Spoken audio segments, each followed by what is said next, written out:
Hey everybody, it's Peter, and in this video we're going to take an in-depth look at the Teryx S, the Teryx4S. We're going to look at them in various stages of completion, and here's the deal. If you are interested in these vehicles, I'm going to be making a whole bunch more videos on these, especially as spring arrives. Right now it's mid-March, there's a snowstorm outside, these happen to be inside, and I was going to do this video in a few weeks, but you know what? Let's just get it out of the way right now. If you have questions about these vehicles that I don't get to in this video, make sure you subscribe and let me know in the comments below, because I'm going to be taking these out on Kawasaki Way, which I'll tell you about in a second. It's an off-road test track here at Jim Gilbert's Wheels and Deals. And here's the thing, I'm filming at Jim Gilbert's Wheels and Deals. I have complete access to their entire line of vehicles, whether it's power sports, whether it's vehicles, whatever it is, and I can take these anytime I want out onto Kawasaki Way, which is that test track that's available to customers here at this destination store. This is Canada's #1 volume Kawasaki dealer, and you can take these out on the same test track. But before I do that, I kind of want to do a quick overview of what these vehicles are. Now, I don't have 2023s in the, this might be a 2023, but I don't have 2023s in the shot. I will have 2023s that I can show you as they're being built here. But as far as I know, they are carryover vehicles, so it should be all the same stuff. What I'm going to talk to you about in these ones particular is just an example of some of the things you can do to customize these up. I think these are underrated vehicles in the class. I think they're excellent, and I think they really come alive when you start to accessorize them up a little bit. So these ones here, that one should be a stock. Well, actually, that one's not fully stock. We'll show you a couple things on that. This one's accessorized up, and again, we'll show you the 2023s that are being built that you can have for yourself. We'll cover what we can for you. So this will be a relatively brief overview. Normally I do really in-depth stuff. So if you want to know more about these, this is the channel for you. Let's get going with this review.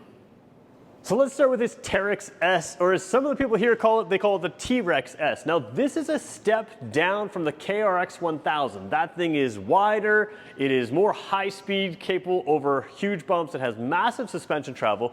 But on this one still you have over 10 inches of travel front and rear, which is pretty good. This one happens to be the 2-passenger one. The 4-passenger version of this has the same wheelbase, but it's a few inches longer, and it's really back here in the bed. Now the bed is actually a little bit smaller, I believe. It's hard to tell exactly. I have to check that spec. I apologize. But the bed moves back a little bit here, and you stick in, yeah, it's definitely smaller, and you stick in 4 passengers here, so you'll have extra seats. We'll show you what that's like in the next one that we have just off camera here. And what I like about these is they are fully trail capable. They're not that much bigger than an ATV or a traditional traditional four-wheeler, but they really allow a lot more versatility. They're not full working units, and I say working as in like on a farm doing true hard work. We have the mules for that, which we can glance at in a second here. It's inside as well. But they're still fully work capable. This can tow 1,300 pounds, so it can move stuff around. It does have the bed here, but they're a little bit more trail friendly, sport friendly than something like the mule. It's a V-twin 800cc. It's got plenty of power for what you want to do with it. And again, you can see them equipped up various ways. So this one, of course, has the roof. We've equipped this one with a windshield, which we'll talk about in a second. And we're going to look at the other one here, which is really fully done up. So let's take a little bit closer look at just a couple little features and try to show you some things that maybe the other videos aren't showing you. So let's start right here. Basically, we're looking at what would be the back door in the 4-door model. Of course, in the 4-passenger model. This is the 2-passenger model. It looks like there's a door here, but it's fixed in place. You've got a bed here as well. The bed can get out of the way, but even without moving the bed out of the way, you have these storage compartments here, which I'm trying to stay out of the shot. They are very deep. In fact, let's just move the camera closer. Let's just stay on the same shot. Hey, we'll be a little bit unsteady here. Why not? So as I look down right there, you can see that storage compartment that I had open. Now, if I open it up here, I'll try to stay out of the shot here with my arms. It is very deep. So you have this whole area that would be the footwell for the 4-passenger that gives you a ton of space in the 2-passenger version here, in addition to a usable bed. So let's talk about that bed for a second now as well. So if you need one unit to do it all, this is probably the one, because you're going to want to do great trail riding, and I think this is the best suited for trail riding. So we're going to open the bed here. You can see that's pretty simple to do. Down here, if it's flat, you've got the cup holders. Let me just see if I can see that in the shot there. Yeah, you can sort of see that. So there we go. You've got the cup holders in here. Let's take the wheel chock out of here. And then, of course, you've got tie downs built into the bed here. So tie downs on the bottom, 1, 2, 3, 4. You do have a little bit of a drain plug in there, so if some water gets in, it can come out that way as well. And then you have the rails across here. Now, not only do you have that, if you're working, you have a sort of a counterbalanced bed like that. So let me just sort of see if that shot gets everything in. Yes, you can raise that up, you can use it as a dump bed, and it's very easy to access from the driver's side. Now the 2-door has this dump bed, the 4-door will not. So it's just something to keep in mind that you have a fairly large practical bed. I'll give you the dimensions on screen here of this bed, of the length, width, height, that kind of thing, at least from the Kawasaki website. But again, fairly usable bed with that extra storage inside there. You do quite well with what you need to do as a working unit here. Obviously the 4-passenger is going to creep into this a little bit. You do have a little bit of bed moved on the back, and that one won't be the dump bed, so that's something to keep in mind. While we're at the back of this unit, let's take a look at the suspension. Now again, the suspension is carryover to whether it's a 4-passenger or a 2-passenger. And you can see this model here, Fox shocks, and it's not just Fox shocks, Fox piggyback shocks. So you have a number of things going on. So first of all, the reason you have this is as these are bouncing up and down quickly, it's going to create some heat in there. It's going to kind of decrease performance of the shock if it gets too hot. What they do is they move the heat over to here, they move the oil over there. That allows you to have really consistent performance, and of course Fox shocks give you a great ride overall. They're also adjustable. Compression adjustments up here. You can move these for preload and other things, so you can really tune the ride of this thing to be how you want. You can soften it up, you can stiffen it up, you can kind of make it for the ride you want, and you can see really beefy components in here. So good travel, like I said, over 10 inches of suspension travel front and rear, and that kind of gives you that balanced ride over there. Everything in here, the weight is centralized. You can see even the exhaust comes out the center, so you've got everything centralized, good long arms there, and you've got that hitch box. Now, the nice thing about this is it's a standard receiver, so you can put your regular stuff in there. You can tow, like I said, up to 1,300 pounds. So versatility as well as sort of playability. You can work, you can play, you can really kind of do it all. And that's why this is one of my favorite all-wheel drive units in the Kawasaki lineup. So we're moving over to our Teryx4S. Now this is the one at Jim Gilbert's Power Sports here. This one is done up a little bit. You can see obviously windshield, obviously enclosure. What you may not notice is we have enlarged the wheels on these a tiny bit. You can do that as well. It gives you a little extra ground clearance, just the same as you would do to something like a Jeep. Gives you just a little bit extra off-road ability. You can change that tread up if that's what you're looking for. So again, this one's done up as sort of a show model. It's got some funky lights on the back that are currently not lit, but we can maybe show you that a little bit later in the video. But what I want to show you a couple things up front. First of all, no matter what level of Teryx you get, you can get a winch in them. So these ones come standard on this trim level, but you can also add that. So it's built for that. Same with these crash bars. They're standard here. You could add that as well if you wanted to as well. A couple little things I like. Again, Fox shocks up front here. Your brake lines, they are braided steel brake lines. On a motorcycle, you normally do that for feel. On this, they understand how you're going to be driving this, so you're really probably looking at some debris capabilities. Make sure that it's a little stronger as it hits debris, because it can go off-road and be fun. So a lot of business kind of trail side here in the front end. Let's take a look at the lights as well. I want to show you that because it really is interesting how they do this. So let's just turn the vehicle to the on position for a second here. Inner and outer lights. So you have low beam lights and low beam lights, and then you have high beam lights and high beam lights. Now, as it's set up, all the lights are on. On this model, they're full LED. On some models, you're going to have an LED one here, and I can't remember which one, but one will be LED, one will be halogen. Now that's something to consider, especially if you are doing a lot of winter driving. LEDs aren't going to create any heat. These are cold to touch, or at least not a lot of heat.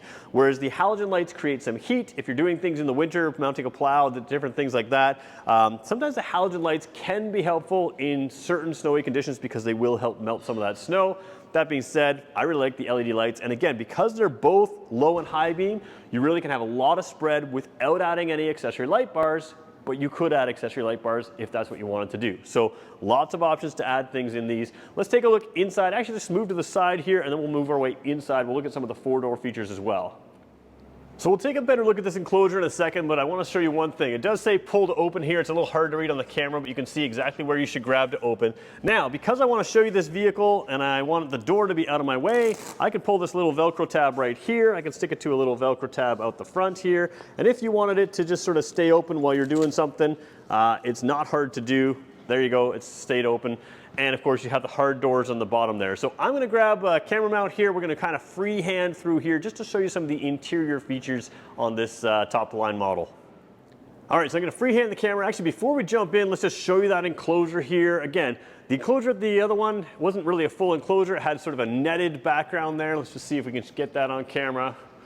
There you go, you can see it there. So just kind of keep some of the debris out there. It's just, you know, I don't know if you can sort of see that netted background there. This one is more of a full enclosure. So we'll take a look at the windshield in a second here. We've got a soft top that holds on top here. So again, full soft top.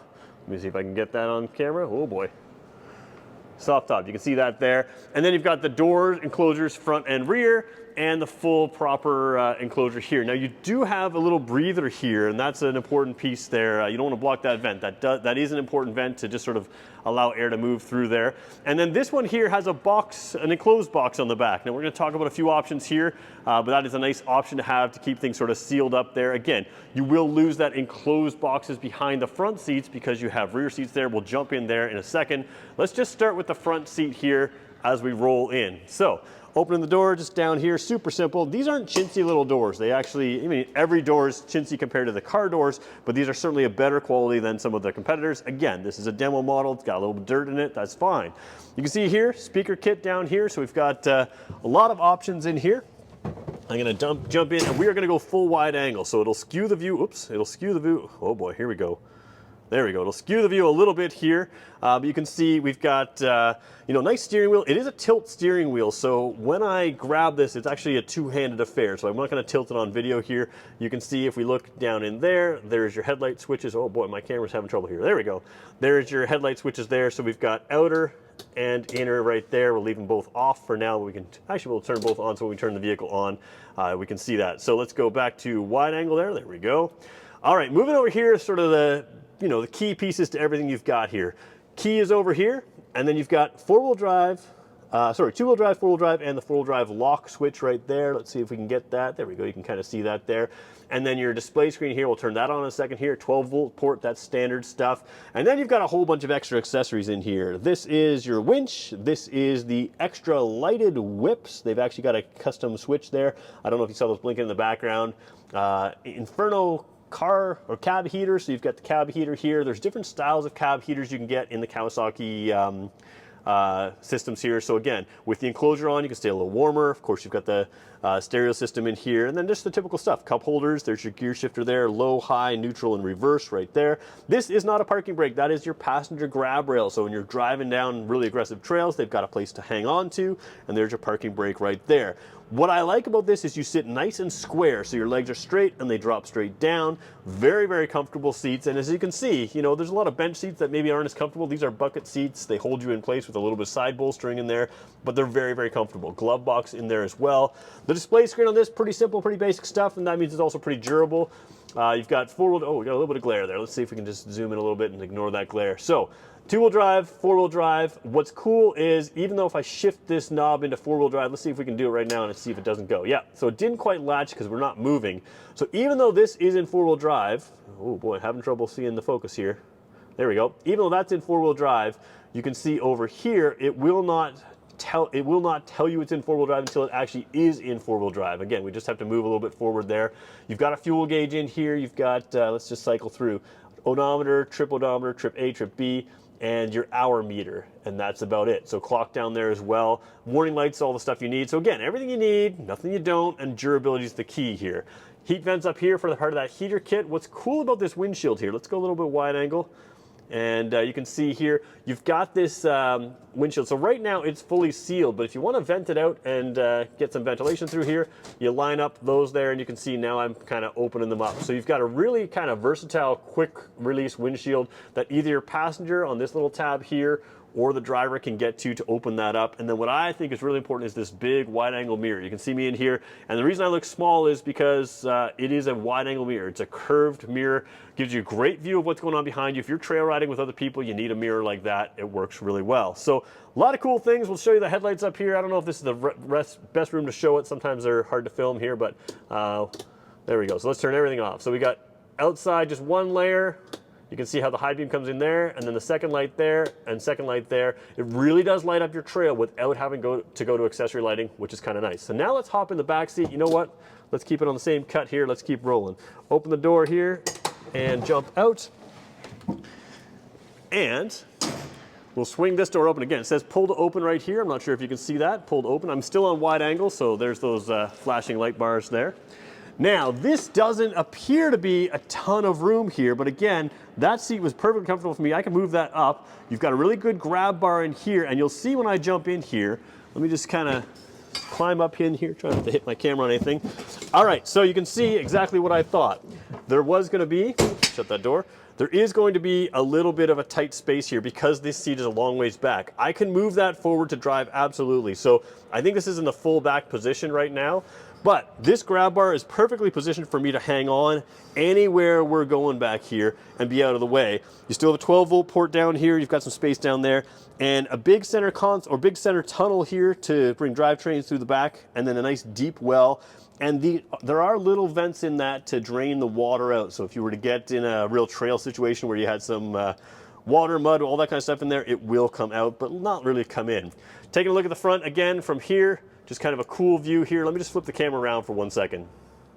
What I like here is pretty simple. You've got a really comfortable captain's chair here. So again, not a bench seat, you're really comfortable. Room for your helmet, even with this headrest type thing here. They keep that out of the way, but it does go all the way up your back to give you comfort. And of course, a lot of room for your helmet up top. So you can wear a helmet, be fully comfortable in here. And then if you can see here, the top of the seat here is well below where I am. It's well below my seat as well. You've got a theater seating, so I'm not only leaning to the side here, to the center, to see through. I can see all the way around, even with the driver in place. So even though this is a 4-passenger, you haven't got that crazy long wheelbase, but you've got this really good view from here.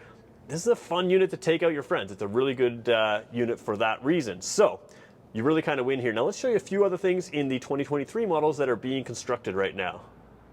So since everybody else is out snow plowing right now, I actually have full use of some of this shop, and a couple of these are in here to be constructed. A couple of them are in here just because it was a storm. We wanted to keep some of the snow off so we can throw them right out and be ready to display them without having snow covered on them.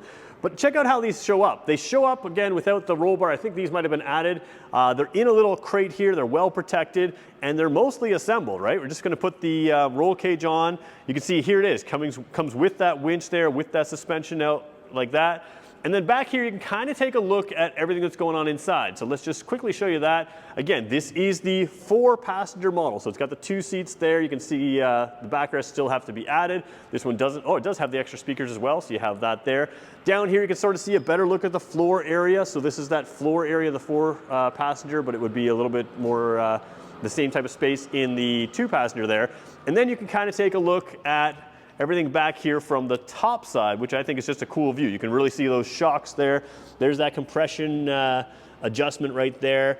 And if we can zip around here, you can see the adjustment on right there. So you've really got, easy to work with stuff. Again, you can reach all that stuff from outside. And again, big wheels here, but you can upsize them if you want to. So that one and this one are together. This one here has the box sort of already half assembled, so there are different levels of assembly here.